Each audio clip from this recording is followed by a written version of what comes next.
Bonjour homme de Dieu, bonjour encore femme de Dieu, bonjour ministre de Dieu. C'était une joie encore pour moi de venir auprès de vous pour continuer notre enseignement que nous avons démarré la dernière fois. Donc ça, c'est notre deuxième séance sur ce sujet, le leadership spirituel ou le leadership chrétien. Merci encore au pasteur Jim pour l'opportunité qu'il me donne de pouvoir partager ce que Dieu a mis sur mon cœur par rapport à ce sujet. Moi, c'est le révérend Thierry Lumbu, donc je suis pasteur de l'Église Maison de la Restauration et qui habite au Canada, dans la ville de Québec City. Alors, nous allons continuer sur ce grand thème que nous avons commencé, un thème précieux, un thème merveilleux. Nous allons faire juste un petit retour rapide avant de pouvoir aller finir notre enseignement aujourd'hui avec les points qui nous restent. Donc, nous avons vu qu'un leader était différent d'un dirigeant ou d'un gérant parce qu'un dirigeant a la mission d'accomplir une tâche donnée avec une équipe de personnes. Donc, il est juste préoccupé à ce que la tâche soit faite. Un leader, lui, par contre, c'est un homme qui est passionné pour le développement ou la progression des gens qui sont sous sa responsabilité. Un leader, c'est un agent du changement, un homme capable de susciter le changement qu'il désire voir dans la vie des autres.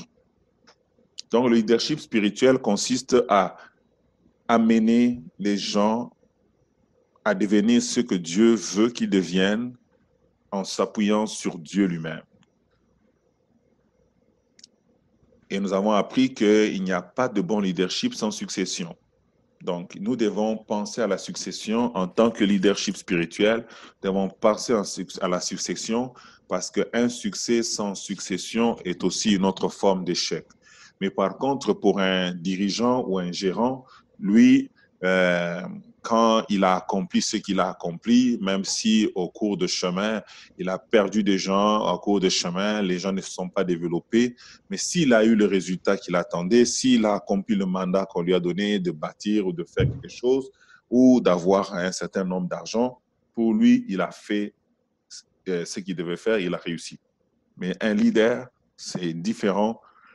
Un leader, il a une autre pensée. Il ne travaille pas sur les événements ou sur les choses, mais il est focusé sur le développement personnel des hommes et des femmes qui sont sous sa responsabilité. Et nous avons vu beaucoup de choses qui le démontrent. J'aimerais juste insister sur quelques points ce matin. Donc, le leadership n'est pas un pouvoir, mais c'est une influence. Le leadership est la capacité de transformer la vision en réalité. Quelqu'un a dit que si tu marches et que tu penses que tu es un leader, mais qu'en arrière de toi, il n'y a personne qui te suit, personne qui marche selon ton modèle, sache que tu es tout simplement en train de faire une marche. Un vrai leader doit avoir des hommes et des femmes qui le suivent, des personnes qui veulent devenir comme lui, des personnes qui l'ont inspiré. C'est pourquoi je dis qu'un gérant ou un directeur, lui, s'assure que les autres fassent le travail. Par contre, un leader s'assure que les gens travaillent mieux. Un gérant, il sait quoi faire, mais un leader sait pourquoi on le fait. Et il explique ce pourquoi aux hommes et aux femmes qui sont sous sa responsabilité. Un leader, il est un innovateur. Par contre, un gérant, lui, il administre tout simplement. Un gérant entretient les fidèles, entretient les membres à garder, à être bien dans leur peau, à ne pas se décourager. Mais par contre, un leader, lui, il développe ces gens-là. Il les amène à un niveau un peu plus élevé. Un gérant essaie de contrôler les gens, tandis qu'un leader, lui, il travaille à influencer les gens.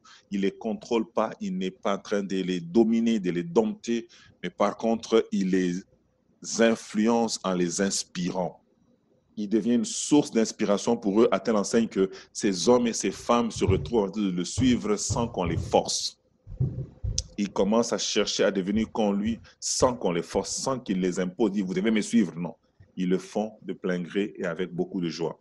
Même après sa mort, ils vont continuer à le suivre. C'est comme Jésus, il est mort, c'était un bon leader, à telle enseigne que même plus de 2000 ans plus tard, nous suivons encore Jésus, bien qu'on ne l'a pas vu, mais ce qu'on nous a dit sur lui continue à nous inspirer aujourd'hui, continue à nous pousser à vouloir être comme lui. C'est comme ça qu'on a des hommes de Dieu, des femmes de Dieu qui ont marqué leur génération, même après leur mort. Nous autres qui sont venus après, nous nous inspirons de leur vie, nous aimons suivre Dieu en nous inspirant, en imitant leur foi. Alors qu'il y a certaines personnes qui ont vécu aussi dans les temps passés, qui étaient des enfants de Dieu, des serviteurs de Dieu, mais ils sont morts et leur histoire s'est arrêtée là.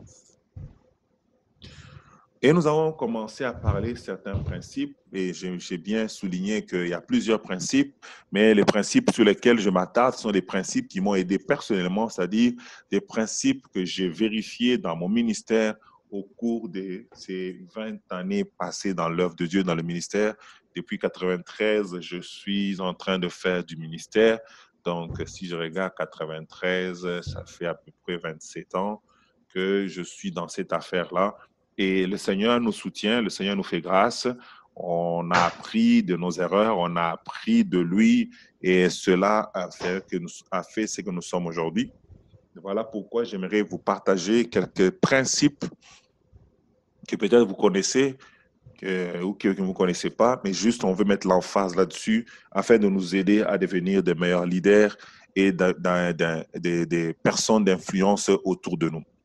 Nous avons parlé du premier point qui était de garder à l'esprit la vision. À chaque instant, nous devons garder à l'esprit la vision. On ne travaille pas, on ne fait pas les choses parce qu'une église voisine le fait, mais on les fait parce que nous avons une vision. Il n'y a pas de leadership sans vision. Ça, c'est une phrase que j'aimerais qu'elle retentisse dans votre esprit. Il n'y a pas de leadership sans vision. Regardez, un aveugle ne peut pas conduire des aveugles. Donc, parce que tu nous amènes où? Il faut qu'on sache que tu nous amènes. Il faut que d'amour toi-même, tu sois conscient de où tu nous amènes. Et deuxièmement, il faut que nous soyons sûrs que tu nous amènes quelque part. Donc, ça veut dire que tu dois nous communiquer ta vision. Donc, c'est très important d'avoir une vision. Et quand je parle de la vision, c'est la vision sur les gens et non pas sur les choses ou les structures. Il y a beaucoup qui ont la vision de développer leur église, d'avoir des écoles, d'avoir ceci. C'est une très bonne chose, de développer la communauté, qui est de l'eau, qui est de l'électricité. C'est très bon tout ça. Mais quand on parle d'un leadership spirituel, tout ce qu'il pense, tout ce qu'il prévoit doit affecter la vie profonde des gens. Rendre ces personnes à devenir meilleures, rendre ces personnes à atteindre leur plein potentiel. C'est ça qui doit animer un leader. Tout bon leader est animé et motivé par sa vision. La vision qui va produire un changement. Donc la première chose, il doit s'identifier c'est quoi le problème. Et puis deuxièmement, quelle est la solution que Dieu m'a donnée par rapport à ce problème. Et troisièmement, pourquoi est-ce que c'est moi qui dois le faire? Il doit reconnaître que c'est une grâce. Et quatrièmement, pourquoi maintenant? Parce qu'il y a des gens qui t'attendent maintenant, qui ont besoin que ton leadership s'exerce afin que leur vie puisse passer à une prochaine dimension. Et nous avons vu également que nous devons être en mode mission et que chaque mission est utilisée pour atteindre la vision. Chaque jour, travaille, fonctionne en mode mission. Tout ce que tu fais, pense à la mission. Ne prêche pas n'importe quel sujet. Prêche un sujet qui est conforme à ta mission, à ta vision. C'est une mission que tu te donnes.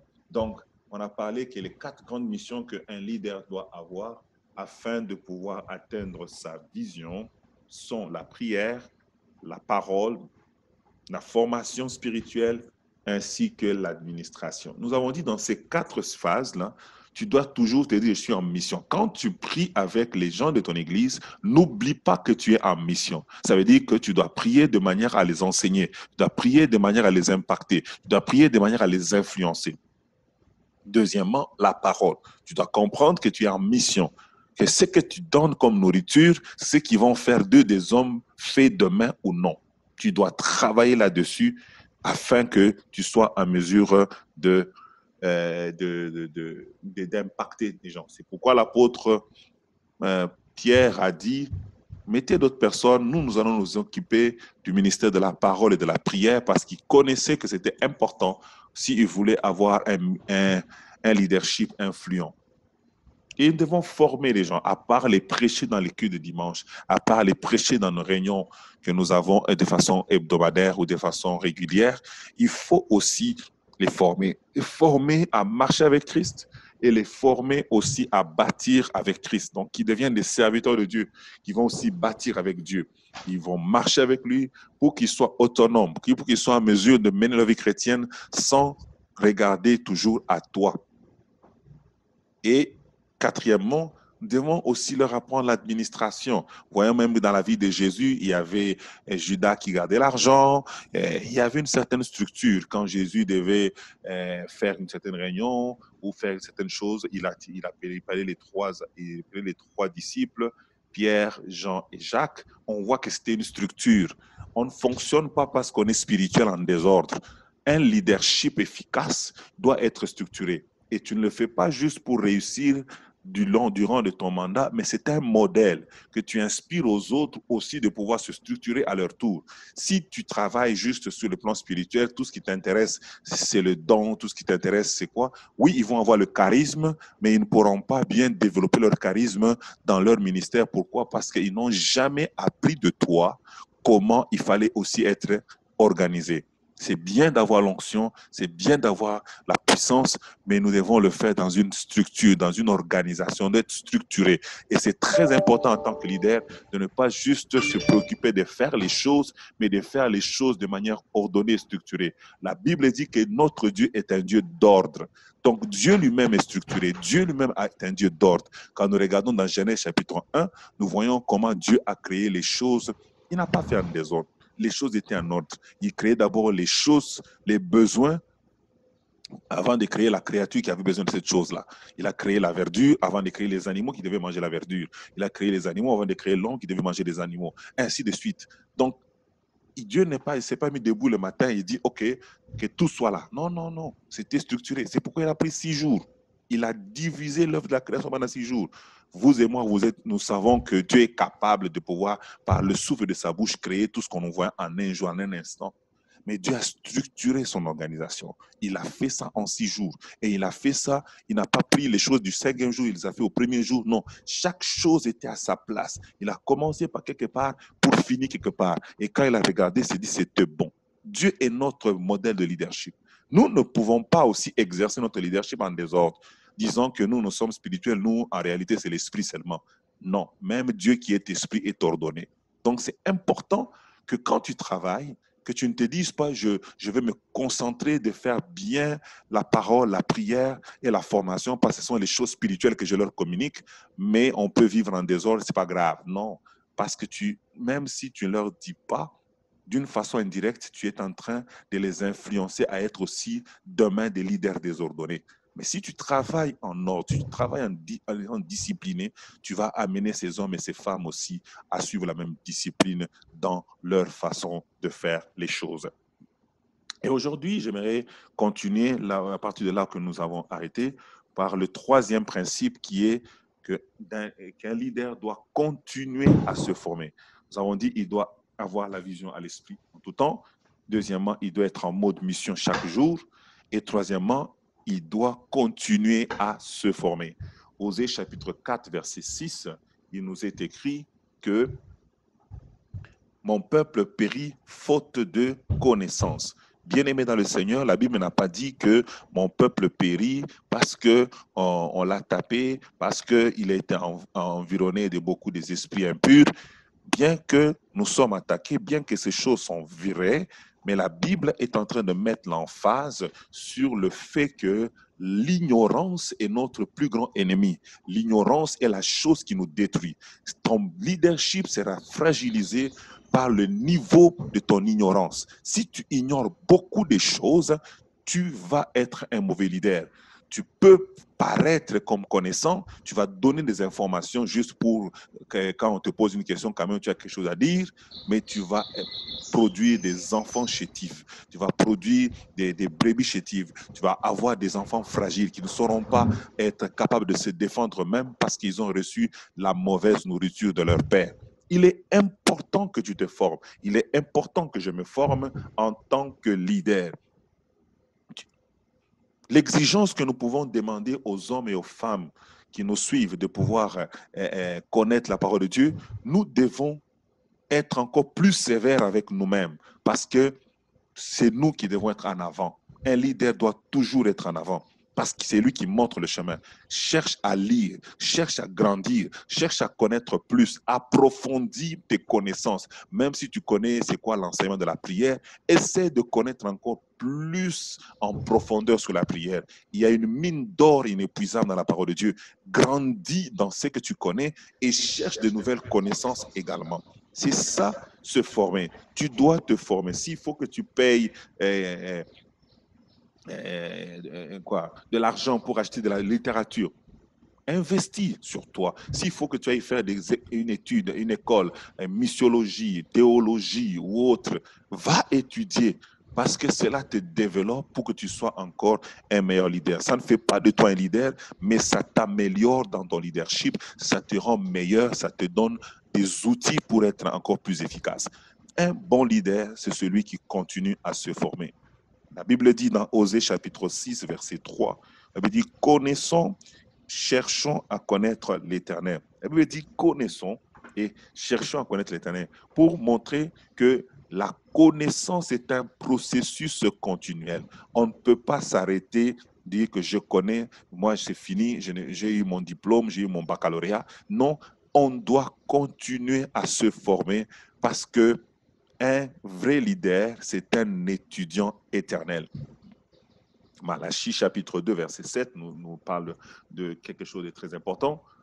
Chapitre 2, verset 7, Malachie, la Bible dit « Car les lèvres du sacrificateur doivent garder la science. » Je répète encore, doivent garder la science. C'est ton devoir. Tu es supposé connaître. Tu dois garder la science.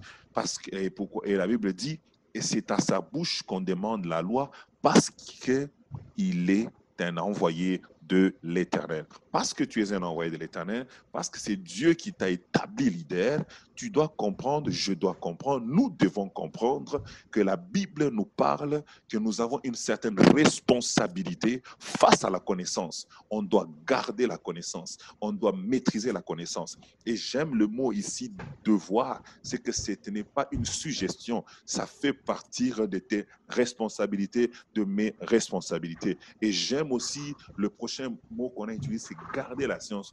Garder pour dire quoi? Tu ne dois pas l'avoir une minute et après l'autre minute, tu ne l'as pas. Il ne faut pas que ta connaissance soit attachée seulement à tes cahiers ou soit attachée à tes bouquins qui sont dans ta bibliothèque. Il faut que tu arrives à t'imprégner, à telle enseigne que même si tu t'arrives quelque part, tu es dans un deuil et les gens se retrouvent autour de toi et ils te posent des questions, que tu sois en mesure de répondre. Tu ne dis pas, non frère, quand je vais rentrer à la maison, je vous répondrai. Non, il faut que tu possèdes la connaissance, que tu la gardes. Et parce que la Bible dit, pourquoi tu dois la garder? Parce que les gens vont venir te poser la question. La Bible dit, c'est à ta bouche qu'on demande la loi. Ils voudront que tu répondes à leurs questions.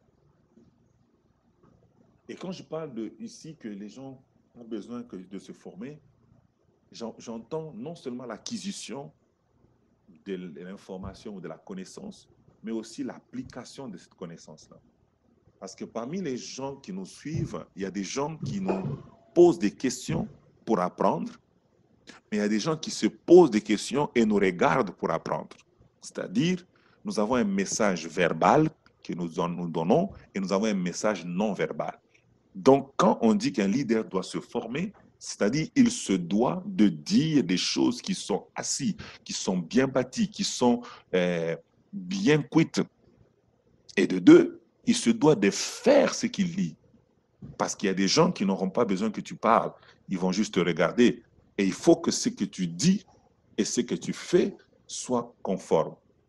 Bien aimé, il y a un grand écart entre ce que l'on sait et ce que l'on fait. Mais en tant qu'enfant de Dieu et beaucoup plus en tant que leader spirituel, nous devons faire de notre mieux pour réduire sensiblement cet écart afin d'être en mesure d'être des bons leaders pour le peuple de Dieu. Donc, 3 verbes à retenir lorsqu'on se forme, un, étudier, deux, appliquer, trois, enseigner. Et c'est ce que nous dit Esdras, chapitre 7, verset 10e. La Bible dit, car Esdras avait appliqué son cœur à étudier, un, à appliquer la parole de Dieu, deux, et trois, à enseigner au milieu d'Israël les lois et les ordonnances. Donc, on voit par là que Esdras avait utilisé ces trois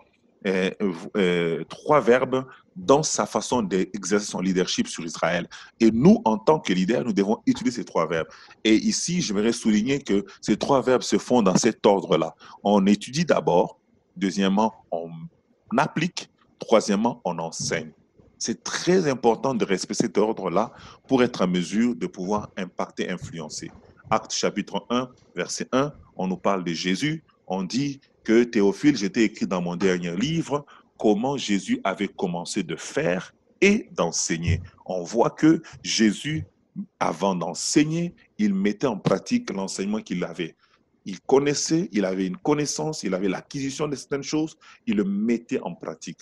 Nous pouvons voir dans Luc chapitre 11, on va voir que Jésus, après avoir prié, les apôtres viennent le voir et disent, enseigne-nous à prier. Donc, on voit qu'ils l'ont vu faire. Et cela a créé en eux le désir de devenir comme lui. Donc, c'est que nous influençons par ce que nous faisons. Nous influençons par ce que nous appliquons. Et c'est très important qu'un leader puisse travailler à continuer à se former. Le quatrième principe qui m'a aidé dans ma marche chrétienne, dans mon ministère, c'est rester soi-même. Rester soi-même. Ceci, quand je dis rester soi-même, je ne veux pas dire qu'il ne faut pas changer, mais je parle de rester soi-même dans le sens de dire rester originel, rester, garder sa personnalité, rester la personne que Dieu a créée. Tu n'es pas la copie de quelqu'un. Je ne suis pas la copie d'une autre personne.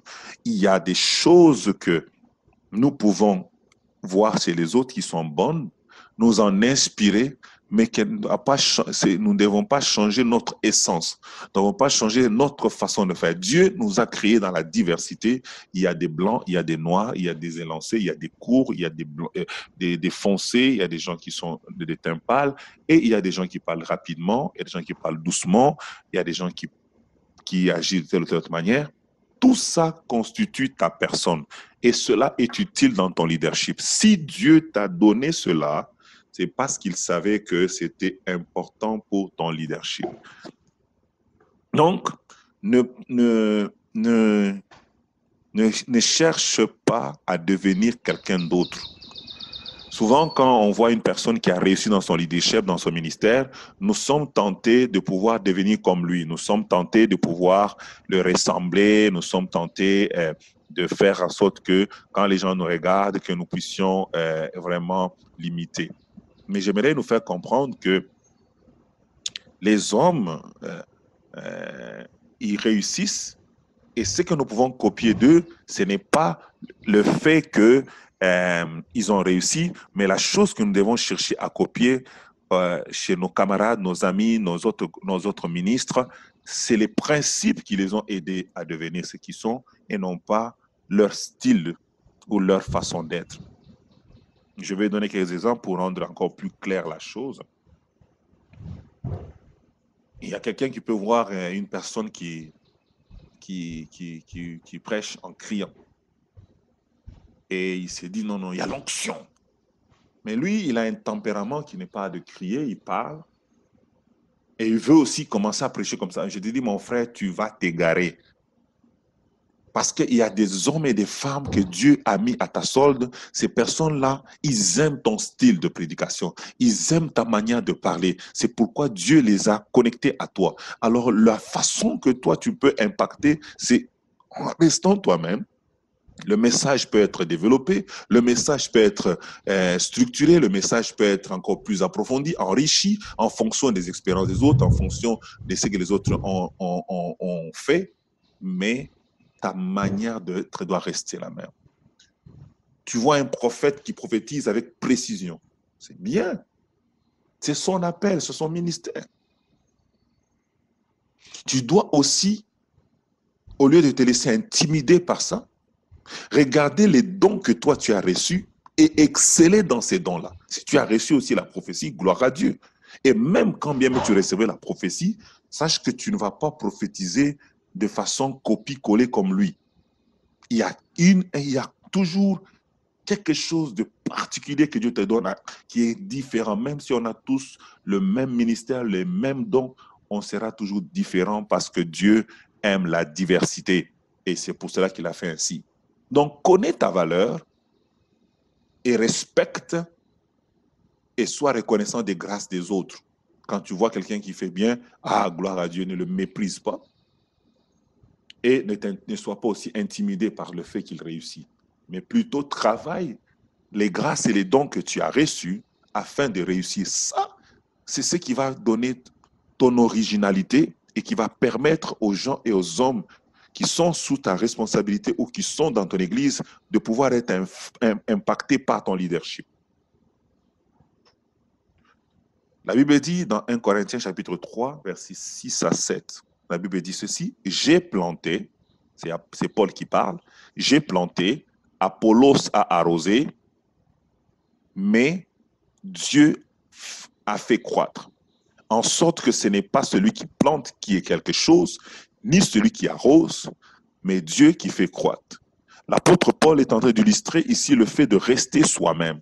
Il dit, moi, j'ai eu la mission de planter. Lui, il a eu la mission d'arroser. Nous travaillons tous sur la plante. Nous avons reçu tous le mandat du même Dieu. Mais moi, ma limite est de planter. Je ne dois pas commencer à aller chercher de l'eau. Oh non, non, ma spécialité est de planter. Et celui qui arrose, sa spécialité d'arroser, il sait comment arroser. Je ne vais pas le copier. Parce que si je le copie, je risque de mettre beaucoup d'eau ou de mettre moins d'eau. Mais lui, il sait quelle est la quantité de l'eau, à quel moment il faut la mettre. Il connaît ces choses-là et c'est pourquoi Dieu l'a appelé comme ça. C'est important, bien aimé dans le Seigneur, de savoir que chacun a reçu un appel différent, un appel distinct. Donc, ton leadership est teinté du type d'appel que tu as reçu. Romains nous dit, puisque nous avons des dons différents selon la grâce qui nous a été accordée. La Bible dit, nous avons des dons différents. Bien-aimé, tu es unique. Je répète que tu es unique, tu es spécial. Bien-aimé, s'il y a une chose qui ne me fait pas intimider, c'est que c'est ça. Je sais que je suis unique, j'apprécie ce que je suis et j'apprécie les autres aussi. Quand je suis dans une même conférence avec d'autres pasteurs, d'autres serviteurs de Dieu, je ne me laisse pas intimider. Quelqu'un qui prêche avant moi, je vais prêcher aussi. Donc, il a bien prêché, je suis très béni, je suis très content, la gloire de Dieu est tombée, merci Seigneur. Mais maintenant, c'est mon tour de mettre mon talent et mon don en exercice. Je ne dois pas chercher à imiter. Si lui, ce qu'il a fait que son message soit glorieux, c'est parce qu'il a utilisé le don de guérison et que moi, je ne l'ai pas, par exemple. Je ne vais pas forcer un don de guérison que je n'ai pas.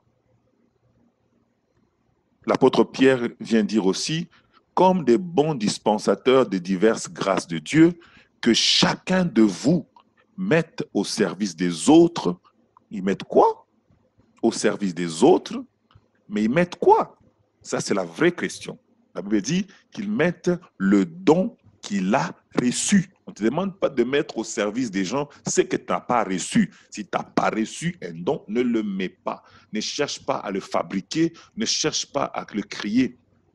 Reste toi-même. Il faut croire dans son message. Il faut croire dans son mandat. Il faut croire dans son appel. Quand je parle de rester soi-même, je parle de ton style, je parle de ton message, je parle de tes dons, je parle de ton mandat. Tout ça te constitue. Essaye vraiment de rester dans les limites de cela pour ne pas te retrouver que tu es en train d'être en retard. Il y a un homme de Dieu, quand nous étions jeunes, qui avait fait un message, il avait appelé ça double chômage, comme pour dire que quelqu'un qui va faire le travail de quelqu'un d'autre, il chôme par rapport à son propre travail. 2, il fait chômer l'autre parce qu'il a pris la place de quelqu'un. C'est qu'il appelait ça un double chômage. C'était un bon titre qui m'avait beaucoup fait rire à cette époque-là.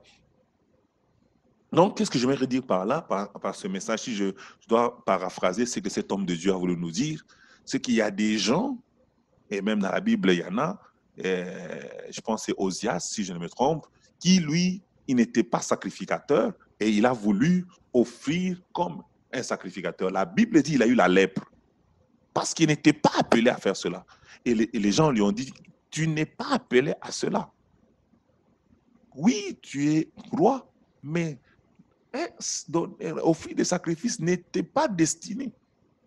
Tu risques d'avoir la lèpre spirituelle dans ton ministère, tu risques d'avoir la lèpre spirituelle dans ton leadership, tout simplement parce que tu ne restes pas toi-même.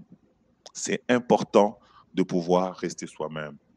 5e principe pour affermir son leadership, réussir dans son leadership spirituel, c'est faire confiance aux autres ou faire confiance aux gens. Ici, j'aimerais préciser cet auditoire, quand je parle des gens ici, je ne parle pas des gens du dehors, mais je suis en train de parler des gens qui sont sous ton ministère. Donc, si tu es pasteur, je parle de tes membres. Si tu es encadreur de jeunesse, je parle de tes jeunes. Si tu es responsable dans telle ou telle autre entité, je parle de ces gens-là sur qui tu exerces ton leadership. Donc, il faut que tu arrives à leur faire confiance. Tu dois être en mesure de lâcher prise un peu. Tu dois être en mesure de croire dans leur potentiel. Tu dois être en mesure de croire dans le potentiel de tes enfants. Tu dois être en mesure de croire que tes enfants sont capables de faire des choses que tu leur as enseignées. C'est sûr que quand quelqu'un vient dans ton ministère aujourd'hui, tu ne vas pas lui donner une responsabilité. Oui, mais après avoir travaillé après un certain temps, il faut que tu sois en mesure de faire confiance jusqu'à une certaine limite. La Bible dit quoi dans Proverbe 27, verset 23? Proverbe 27, verset 23, la Bible dit, connais bien chacune de tes brebis, donne tes soins à tes troupeaux. Donc, la Bible invite le leader à connaître profondément chaque personne, connaître leurs forces, connaître leurs grâces, connaître leurs faiblesses, connaître leurs appels. OK? Et en fonction de cette connaissance-là, tu donnes des soins particuliers à chacun.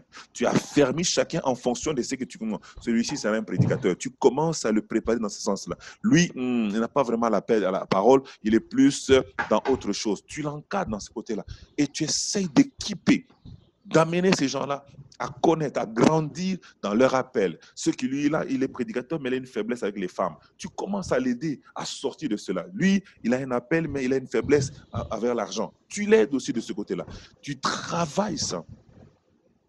Mais après avoir fait cela, il faut que tu croies que ce que tu as investi en eux ou que tu as sémé en eux va germer, va produire du fruit.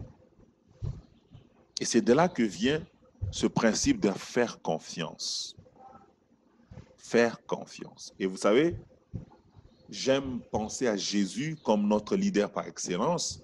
Il faisait confiance. Alléluia. Jésus faisait confiance.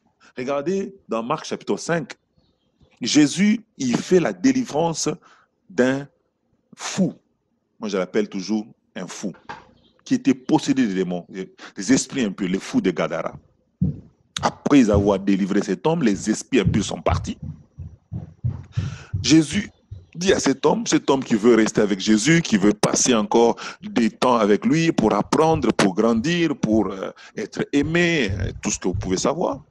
Mais Jésus lui dit, dans Marc chapitre 5, verset 19 à 20, il lui dit, non. Oh, Jésus, mais il vient d'être sauvé là, il vient d'être délivré, il a besoin quand même. Mais Jésus lui fait suffisamment confiance pour l'envoyer chez lui, pour qu'il aille prêt à parler. Il lui dit quoi? Va dans ta famille et dis ce que Dieu a fait pour toi, comment il a eu pitié de toi. Partage ton témoignage. Comment Jésus, ce monsieur, il n'a même pas 2 jours dans la foi. Comment tu penses qu'il est capable de mieux témoigner sur son salut? Comment tu penses qu'il va bien expliquer ce que tu as fait dans sa vie? Donc Jésus était sûr de son produit. Et il avait investi les quelques minutes qu'il a passé à côté de cette personne-là. Jésus savait que je l'ai déjà influencé suffisamment et que la mission que je demande de parler de moi, je ne demande pas de devenir pasteur, mais le fait de témoigner dans sa famille, de témoigner autour de lui, je sais qu'il a déjà le potentiel et j'ai confiance. Jésus l'a envoyé. Et la Bible dit, ce monsieur a prêché dans toute la Décapole. Et la Décapole, ça signifie l'ensemble de 10 villes. Imaginez-vous, un ex-fou prêche dans 10 villes. Que toi et moi, d'ailleurs, on n'arrive même pas à prêcher 50 rues. Mais lui, il a prêché dans 10 villes, juste avec le petit message que Jésus a fait, la petite expérience qu'il a eue avec Jésus, la petite rencontre qu'il a eue avec Jésus. Regardez le niveau du leadership de Jésus. Cet homme a pu faire ça à cause de deux choses. Un, de ce que Jésus a fait en lui. Deux, du fait qu'il a senti que Jésus lui faisait confiance. Qu'il soit le porteur de son message.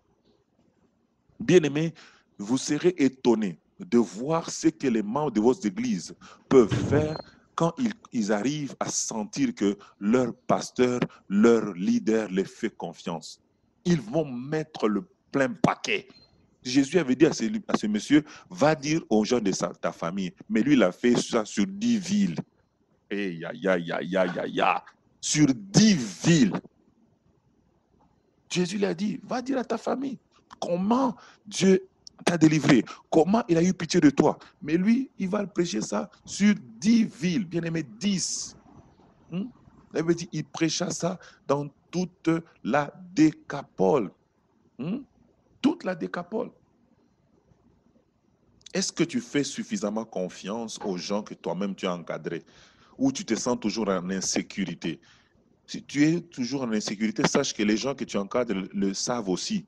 Ils savent voir que le pasteur, là, il a peur qu'on lui vole sa chair. Il a peur qu'on lui fasse un coup d'État. Il a peur qu'on puisse lui prendre le leadership. Cette insécurité-là va faire que ton influence va être moindre sur les gens.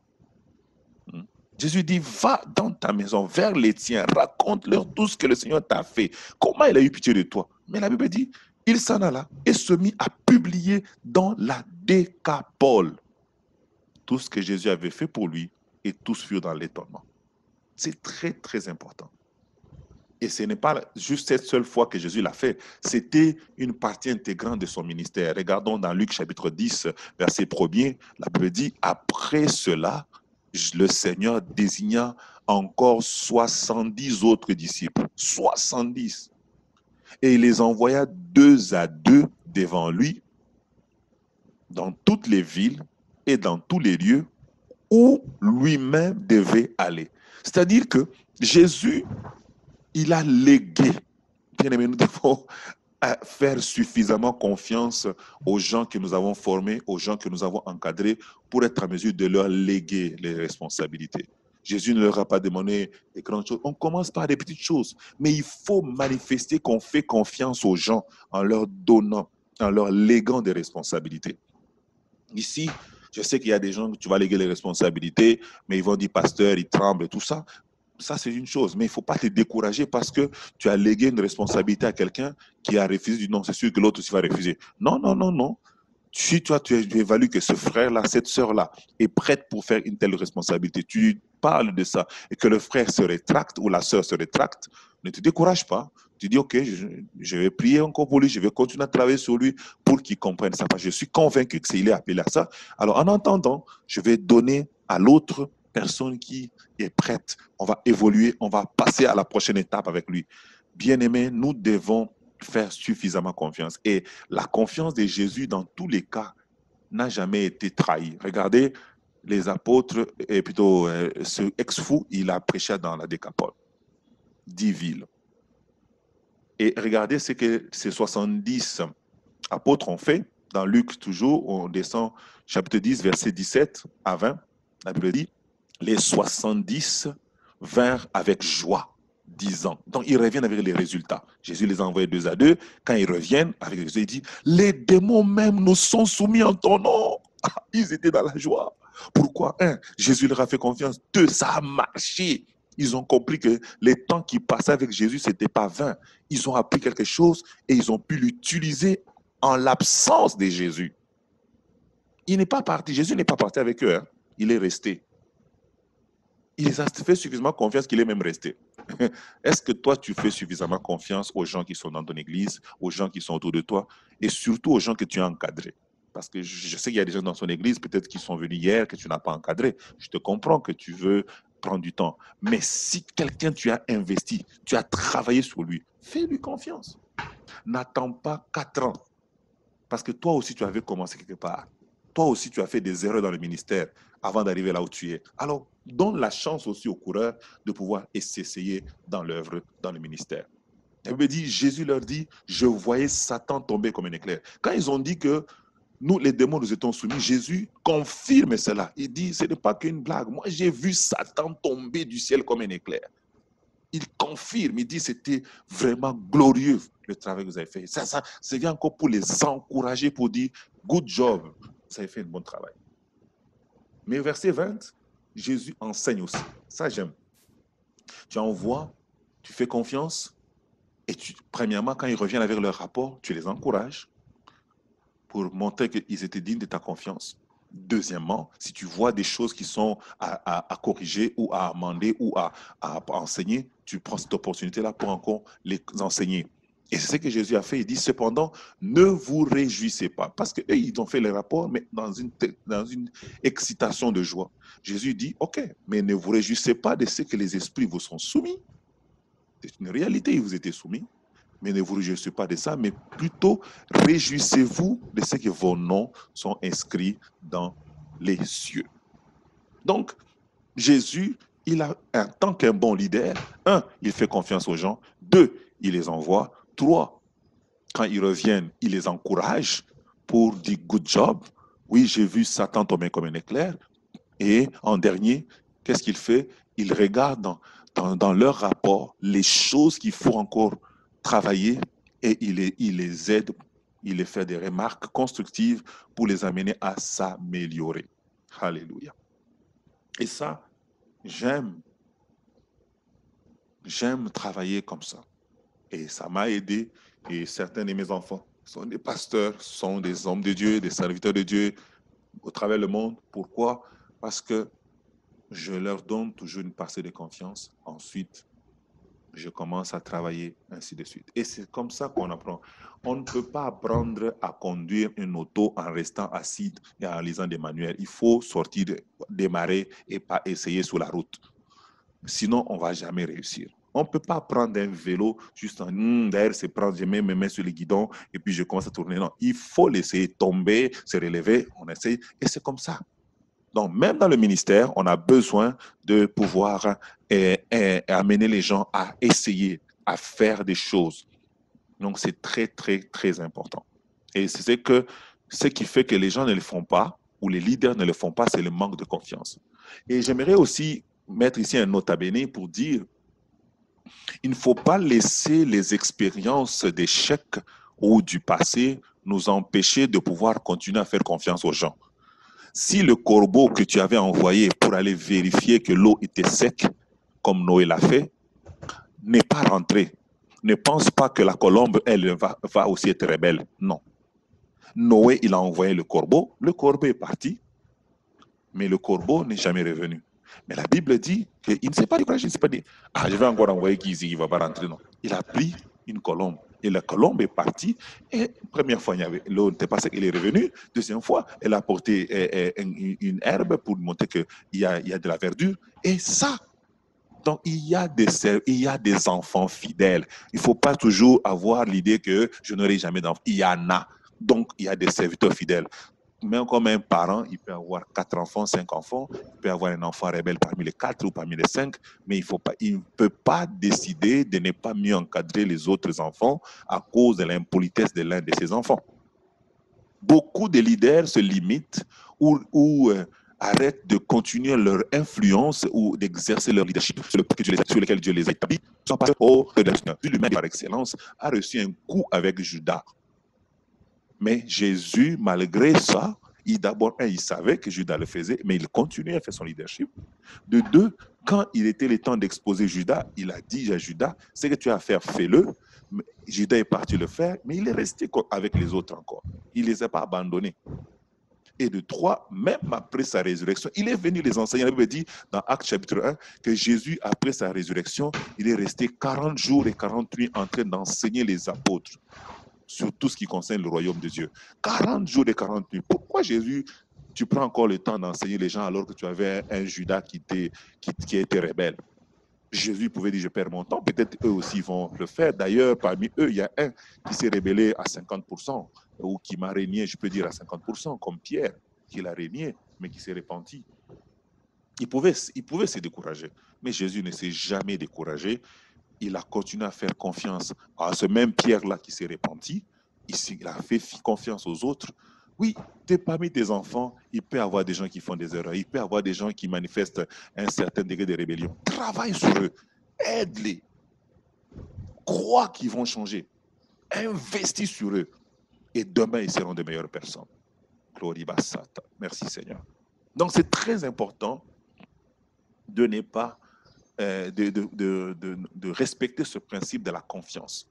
Les gens vont te donner plus quand ils sentent que tu leur fais confiance.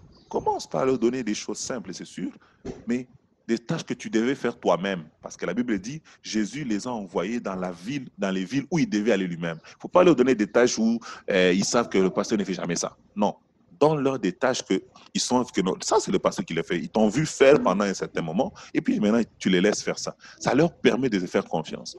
Ils disent, ah non, si le pasteur nous donne ça, donc il a confiance en nous. Et quand j'ai commencé l'église, j'ai dirigé une prière en ligne pendant presque une année et plus. Et puis, à un moment donné, j'ai dit, OK, je donne à vous autres, aux autres modérateurs de l'église, de diriger aussi la prière en ligne. C'est une marque de confiance. Parce que je le fais, c'est quelque chose que je fais moi-même. Je ne leur ai pas donné une tâche que je ne suis pas capable de faire ou je n'aime pas cette petite tâche-là. Non, ils m'ont vu le faire pendant une année et demie. Ils ont compris que je tiens à ça. Et quand je leur donne ça, ils comprennent aussi que, non, le pasteur me fait confiance de faire ce que lui fait. Et c'est très, très important de pouvoir manifester cette attitude de confiance envers les gens qu'on encadre. Sixièmement, c'est de pouvoir aimer les gens. Nous devons aimer les gens. Bien-aimés dans le Seigneur, j'aimerais nous dire que c'est facile de suivre quelqu'un qui vous aime. Regardez les filles, quand on était païen, elle pouvait être gentille avec son père, elle est toujours une fille qui reste à la maison, non. Mais un jour, elle va à l'école et découvre un petit garçon qui lui dit, « Ah, tu sais, tu es le costuniste de mon cœur, le tangent de mon âme, je t'aime tellement. » La fille vient d'entendre l'amour, vient de rencontrer l'amour. Cette fille-là qui était gentille, qui rentrait à la maison tous les jours, elle commence à fuir la maison. Il suffit que le garçon dise non, je veux te voir ce soir à 17h. À la maison, il dit 17h, nous avons telle chose à faire. Elle va trouver des excuses parce qu'elle veut suivre celui-là. Pourquoi elle le suit? Ce gars-là, peut-être, il n'est même pas. D'abord, il habite chez ses parents. De deux, il n'a peut-être pas beaucoup d'argent que son père, il n'a peut-être pas beaucoup d'intelligence que son père, il n'a peut-être encore pas encore fini ses études. Mais pourquoi la fille est en train de courir devant ce petit garçon-là? La réalité, c'est qu'elle ne suit pas les choses nécessairement que le gars a. Ce qu'il a fait suivre, c'est... Oui, vous allez me dire, pasteur, il y a d'autres qui suivent l'argent, je vous en concède. Mais la majorité des filles ne suivent pas l'argent, ne suivent pas ce que le gars va donner, mais ils suivent l'amour qu'ils viennent de découvrir. C'est peut-être un amour mensonger, peu importe. Mais pour eux, ils se sont sentis aimés. C'est pour ça qu'ils ont suivi. Donc, c'est facile d'obéir et d'imiter celui que l'on aime ou celui qui vous aime. Si je sais que mon pasteur m'aime, c'est très facile quand il me dit de faire quelque chose que je le fais. Parce que je sens son amour, je sens son grand amour. Et c'est ça le leadership de Dieu. La Bible dit, Dieu a tant aimé le monde qu'il a donné son Fils unique afin que quiconque croit en lui ne périsse pas, mais qu'il ait la vie éternelle. Dieu n'a pas utilisé sa toute puissance pour nous sauver, mais Dieu a utilisé son amour pour nous sauver. Il a utilisé son amour pour nous attirer vers lui. Il a utilisé son amour pour que nous puissions le choisir. Il a utilisé son amour. De la même manière, nous, en tant que leaders, nous devons utiliser pour que les gens soient influencés, pour que les gens nous suivent dans ce que Dieu nous a demandé de faire ou que nous les amenions là où Dieu veut que nous puissions les amener, nous devons les aimer. Les gens te suivront. Ils se laisseront influencer par ton leadership s'ils ressentent que, de plus profond d'eux-mêmes que tu les aimes sincèrement. Que tu les aimes pas seulement parce qu'ils viennent remplir ta salle. Que tu les aimes pas seulement parce qu'ils donnent une grosse dîme. Que tu les aimes pas seulement parce qu'ils t'ont acheté des costumes. Mais que tu les aimes parce que ce sont des hommes et des femmes. Avec leurs erreurs, avec leurs limitations, tu les aimes. Tu les aimes tels qu'ils sont. 1 Thessaloniciens chapitre 2, si je dois mettre un verset à cette pensée, versets 6 à 8, il est écrit, « Nous n'avons point cherché la gloire qui vient des hommes, ni de vous, ni des autres. Nous aurions pu nous produire avec autorité comme apôtres de Christ. » Comme ici, je parlais de pouvoir. Et je dis que celui qui cherche le pouvoir, c'est un dirigeant. Mais un leader ne cherche pas le pouvoir. L'apôtre Paul dit, on aurait pu, nous sommes quand même apôtres là, on aurait pu se produire avec autorité. Mais ce n'est pas ce qu'ils ont fait, ce n'est pas ce qu'il a fait. Mais il dit, mais nous avons été pleins de douceur au milieu de vous. Bien qu'il est apôtre, mais il était plein de douceur au milieu d'eux. De même qu'une nourrice prend un tendre soin de ses enfants, nous aurions voulu, dans notre vive affection pour vous, non seulement vous donner l'évangile de Dieu, mais encore notre propre vie, tant vous nous étiez devenus chers. Il faut que les gens que tu encadres deviennent chers à tes yeux, deviennent comme la prunelle de ton œil. Ce qui les touche te touche, ce qui les fait mal te fait mal. Que tu puisses les aimer de manière profonde, comme une nourrice aime son petit là, son bébé. Que toi aussi tu puisses aimer ces gens-là, que ton affection soit forte, que tu ne sois pas juste un monsieur qui débite les versets et qui enseigne, mais que tu sois une personne qui aime leur vie, toute leur vie, leur croissance spirituelle, leur vie étudiante, s'ils sont des étudiants, leur vie étudiantine, s'ils ils travaillent, leur vie professionnelle, leur état de mariage. Tout ça doit t'intéresser. Tu dois t'intéresser à leurs enfants, intéresser à leur environnement. Ça doit t'intéresser. Il faut que ces gens sentent que notre pasteur, notre berger, n'est pas là juste pour s'intéresser, qu'on soit présent dans nos cultes, dans ces cultes, afin qu'ils puissent avoir un grand auditoire où il va parler, mais qu'ils sentent que leur vie te tient à cœur. Te tient à cœur. Tu vas exercer un grand leadership. Nous allons exercer un grand leadership sur les hommes et les femmes qui nous suivent lorsque nous manifestons de l'amour envers eux. Pour les aimer, nous devons montrer que nous aimons ces gens et cela va amener que ces hommes et ces femmes disent, en tout cas, moi, je suis. C'est comme ça qu'on voit qu'il y a des églises où le pasteur, des fois, il fait une erreur, il tombe dans l'impudicité ou il vole l'argent. Après ça, bon, on l'attrape ou il se répand tout seul. Et mais vous voyez les gens qui sont restés là. Et des fois, on pense que non, les pasteurs là, il les a déjà envoûtés. Non. Il y en a, oui. Mais il y a des gens qui sont des serviteurs sincères, mais qui sont tombés, qui se sont repentis. Les gens sont restés. Ils n'ont pas perdu leur influence à cause du grand amour qu'ils avaient pour eux, qu'ils avaient pour les gens. L'apôtre Pierre, il a régné Jésus, mais il est resté toujours l'apôtre Pierre. Et les gens l'ont écouté. L'apôtre Pierre encore, il a vécu dans Galates chapitre 2, il voulait vivre en hypocrite. Paul l'a même réprimandé, mais Paul a continué à estimer cet homme. Il faut dire quoi? Parce que la manière dont tu sers, les gens te pardonneront aussi facilement parce que tu les aimes. Ils savent que tu es un homme de Dieu, tu n'es pas Dieu. Ton leadership fera en sorte que, un, ils vont chercher à ce que tu restes dans la crainte de Dieu, parce qu'ils t'aiment tellement qu'ils ne veulent pas que tu puisses t'égarer. Deux, quand tu fais une erreur et que tu la reconnais, ils seront là pour t'aider à remonter.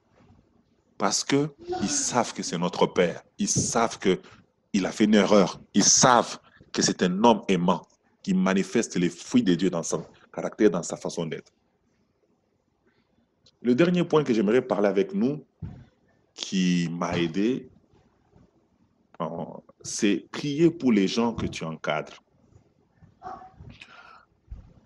Dans bien des situations, des fois, nous passons plus de temps de prier pour nous pendant des heures et des heures. Dans une période de ma vie, j'étais tombé aussi dans ce panneau-là. C'est que je priais uniquement pour moi. Rebosata, Seigneur, beaucoup d'onction. Mafuta, onction, onction. Seigneur, Seigneur, je prie pour moi, je prie pour moi. Mais je priais jamais pour l'audience. Je me disais, c'est l'équipe d'intercession qui va s'en occuper. Je priais pas pour ces gens. Et je constatais que mon impact et mon influence commençait à être diminué qu'avant. Et je me suis souvenu que quand j'ai commencé mon ministère, quand j'étais à Mutoshi avec le JCJC, l'une des choses que je faisais, c'est que je portais ces gens dans la prière. Je les amenais un à un dans la prière. Je priais pour eux, je cherchais la face de Dieu. Si j'ai pas le temps, je priais pour eux en général, mais je priais pour eux. Je dis, Seigneur, je prie pour tous les JCJC. Je prie en profondeur. Je demandais des choses qui se passent dans leur vie.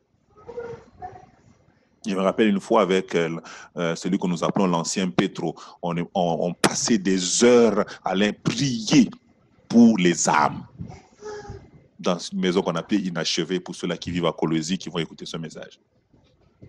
Donc, on passait du temps à prier pour eux.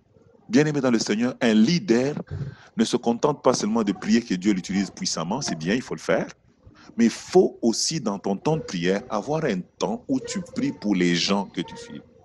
Bien aimé, nous n'encadrons pas des arbres, c'est-à-dire que quand nous pouvons déplacer, quitte ici, va à gauche et ça bouge. Nous encadrons des gens. Ils ont une volonté, ils ont une personnalité, ils ont un certain âge. Peut-être toi, tu es même moins âgé qu'eux, mais tu les encadres. Ces gens-là, ils ne vont pas te suivre du bout des doigts. Fais ça, non.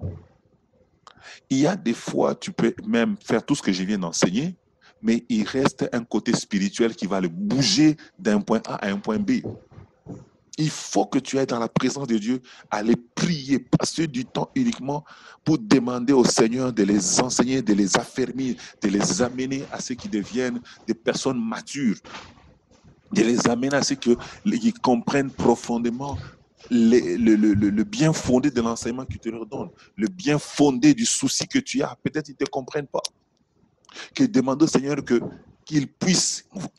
ces gens puissent voir ce que tu l'as vu. Moi, j'aime beaucoup penser à notre bien-aimé Moïse qui avait vu une vision sur le tabernacle.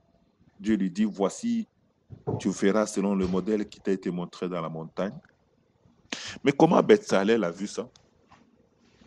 Comment il a pu faire exactement? Parce que la Bible dit, à la fin de la construction, quand Moïse a examiné, il a dit que l'ouvrage a été fait parfaitement selon ce que Dieu lui avait dit. Comment est-ce que toi, tu vois une vision, les dimensions, les affaires, comment les couleurs, tout, comment tu peux être capable, humainement parlant, de transmettre tout clairement à la personne qui fait? Je crois sincèrement qu'il y a un transfert spirituel qui avait été fait. Et je sais que ce transfert spirituel se fait par la prière. Ça se fait par la prière. Quand tu pries, tu vas amener ces hommes et ces femmes à devenir ce que tu leur enseignes. Lisons Colossiens chapitre 4, verset 12. La Bible dit, dans la version du Semeur, Epaphras, qui est aussi l'un des vôtres, vous envoie également ses salutations. En serviteur de Jésus-Christ, il combat sans cesse pour vous dans ses prières. On ne dit pas de temps en temps, sans cesse dans ses prières. Et pourquoi il prie? Pourquoi il lutte dans ses prières? La Bible dit, pour que vous teniez bon. Il voulait que les Colossiens tiennent bon, qu'ils ne puissent pas être ballottés par tout vent de doctrine, qu'ils tiennent bon dans la foi. Deuxièmement, comme des adultes dans la foi. Donc, ils atteignent la maturité spirituelle. Et troisièmement, prêts à accomplir pleinement la volonté de Dieu. Qu'ils soient des hommes capables d'accomplir la volonté de Dieu. Oui, il est renseigné. Oui, il a parlé de ça. Mais à un moment donné, il faut prier. Il a commencé à prier pour que le message qu'il a apporté puisse porter corps, puisse devenir chair dans la vie des hommes et des femmes qu'il était en train d'encadrer. Peuple de Dieu, enfant de Dieu, homme de Dieu, serviteur de Dieu, voilà les quelques points qui m'ont aidé moi personnellement dans mon ministère et que j'ai voulu partager avec vous au travers de cet enseignement qui ont fait que des vies, des hommes, des personnes que Dieu m'a donné la grâce d'encadrer sur divers cieux. J'étais en Afrique, j'étais en Europe, je suis au Canada maintenant, et que j'ai vu des fruits. J'ai vu des hommes sortir, des femmes sortir de cela en accomplissant ces 7 principes-là. Il peut y en avoir beaucoup, mais j'ai essayé de les résumer en 7 pour être à mesure que nous puissions mieux retenir, parce que des fois, quand on a trop d'informations, on ne retient plus rien. Mais j'ai voulu nous aider et j'espère que cela a pu aider quelqu'un. La première chose, je répète, il faut garder à l'esprit en tout temps, c'est la vision. Il faut avoir la vision. Deuxièmement, être en mode mission tous les jours. Ce n'est pas seulement les jours des cultes que tu es en mode mission. Troisièmement, se former soi-même. Quatrièmement, rester soi-même. Rester original. Cinquièmement, faire confiance aux autres. Non seulement en disant je vous fais confiance, pas seulement les paroles, mais manifester des actes de confiance en leur donnant certaines responsabilités, en leur donnant certaines charges. Et je prends bien soin de dire, donner les charges que toi, tu devais faire. Parce que si tu leur donnes des charges juste pour que moi, un homme de mon rang, je ne peux pas faire ça, ils le savent. Ils ne sont pas dupes. Ils vont dire que le pasteur nous donne des reliquats. Ça, ce n'est pas un signe de confiance. Mais c'est de leur donner les choses que toi, tu étais censé faire. Jésus les a envoyés dans la ville où lui-même devait aller. Ce n'étaient pas les villes qui n'avaient pas envie d'aller parce que c'était des villes, ça sont des villages. Non, non. Jésus voulait aller là-bas. Mais il a dit, vous allez me représenter là-bas. Vous allez faire le travail que moi, je devais aller faire. Sixièmement, c'est aimer les gens.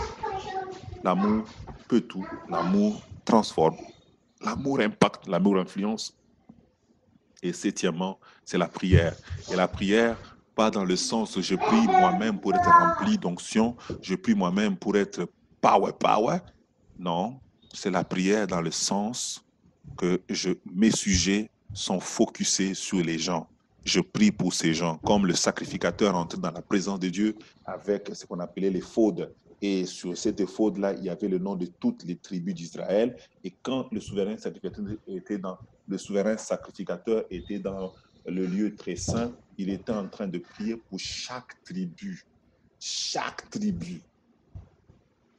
C'est ça qu'on appelle un leader. Quand il va dans la présence de Dieu, il porte le peuple de Dieu. Il porte l'ascendant du peuple de Dieu. Ne prie pas seulement pour les brebis gentils. Prie même pour les brebis rebelles. Ne prie pas seulement pour les brebis fidèles. Prie même pour les infidèles. J'aime le leadership de Jésus. Il dit que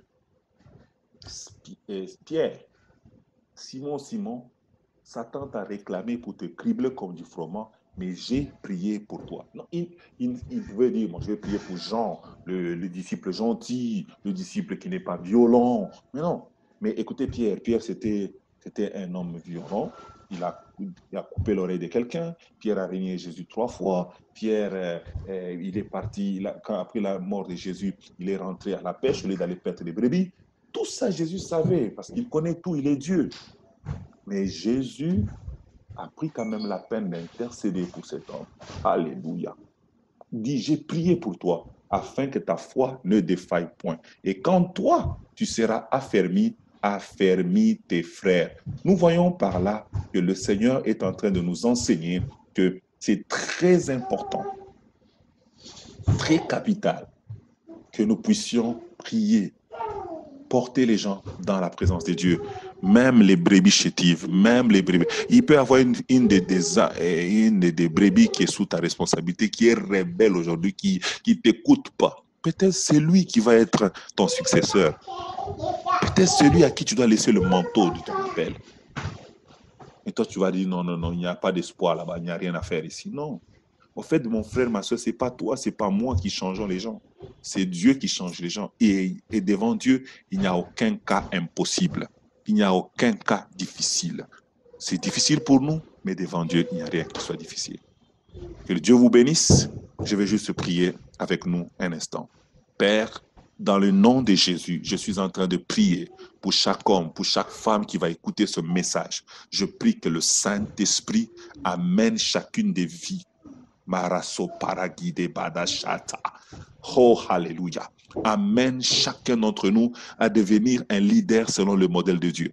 Amène chacun d'entre nous à pouvoir piller l'enfer et peupler le ciel. Amène chacun des leaders qui vont écouter ce message à devenir un leader accompli et parfait. Amara sopro keleshi de brassa. Je prie, Père éternel, notre Père qui est aux cieux, que la puissance du Saint-Esprit commence à impacter quelqu'un aujourd'hui, impacter toute personne qui va écouter cet audio, impacter, oh Dieu, partout où cet audio arrivera, que tu puisses produire des leaders à l'image de Jésus. Mere sotaraba sekeboda, rabadazi falake de brochi de keta. Père, je te bénis pour cette grâce que tu m'as donnée de s'aimer cette parole dans ce ministère de l'école au Dieu des serviteurs. Je prie que le Saint-Esprit de Dieu puisse amener ces ministres, ces hommes de Dieu, ces personnes qui sont en train d'apprendre, qui veulent devenir meilleurs dans leur ministère. Je prie que toi seul puisses les parfaire.